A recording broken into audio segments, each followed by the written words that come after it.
Excuse me ma'am. मैं बाद में फोन करूंगी।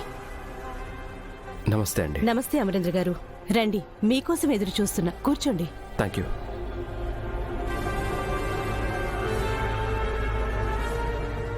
చెప్పండి అమర్, ఏ విషయం గురించి నాతో అర్జెంటుగా మాట్లాడాలన్నారు? మనోహరి గురించి। సరస్వతి మ్యామ్ పంపించిన అమ్మాయి గురించా? అవును, తను 6-7 ఇయర్స్ బ్యాక్ ఇక్కడికి వచ్చింది. ఇక్కడే ఉందని అందరూ అనుకున్నారు. నేను నా వైఫ్ వచ్చి మిమ్మల్ని కలిసే వరకు నాకు తెలీదు తను మీ దగ్గర కూడా లేదని. తను కోల్కతాకు వచ్చినప్పటి నుంచి ఇక్కడి నుంచి వెళ్లే వరకు ఏం జరిగిందో కనుక్కుందామని వచ్చాను. తను వస్తానని చెప్పిన రోజు రాలేదు అమర్, కొన్ని రోజుల తర్వాత వచ్చింది. 1-2 రోజులు మాత్రమే ఉంది. ఉన్నన్ని రోజులు కూడా ఎవరితో ఏమీ మాట్లాడలేదు. 2 రోజుల తర్వాత చెప్పకుండా వెళ్ళిపోయింది. ఆ తర్వాత నేను తనని ఎప్పుడూ చూడలేదు. తను ఎక్కడికి వెళ్ళిందో ఎవరిని కలిసిందో ఏమైనా తెలుసా వార్డెన్ గారు? సారీ అమర్, ఆ డీటెయిల్స్ ఏవి నాకు తెలీదు.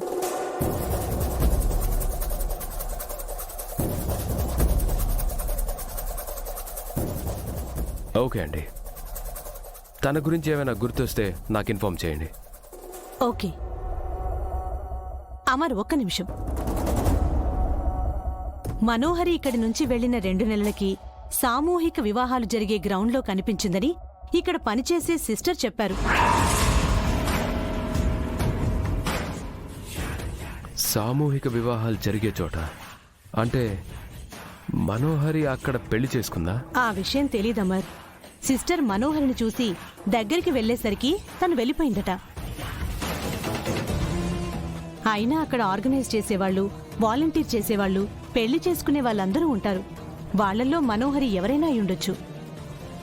సామూహిక వివాహాలు యూజువల్గా ఎక్కడ జరుగుతాయి? లాస్ట్ 10 ఇయర్స్ నుంచి బెనర్జీ ఫ్యామిలీ వారసుడు రణ్వీర్ నిర్వహిస్తున్నారు. రణ్వీరా? అవును అమరేంద్ర గారు. ఆ ఏరియాకి వాళ్ల నాన్న నాయకుడు. ఇప్పుడు ఆ బాధ్యత రణ్వీర్కి వచ్చింది. ప్రతి సంవత్సరం రణ్వీరే దగ్గరుండి ఆ సామూహిక వివాహాలు జరిపిస్తాడు. అతన్ని కలిస్తే మనోహరి గురించి ఏమైనా తెలియచ్చు. థ్యాంక్స్ వార్డెన్ గారు, మేం వెళ్ళి రణ్వీర్ని కలుస్తాం. చెప్పడం మర్చిపోయా, మీరు పాపని దత్తత తీసుకున్నారు కదా? ఆ పాపను వెతుక్కుంటూ ఒకతనొచ్చాడు.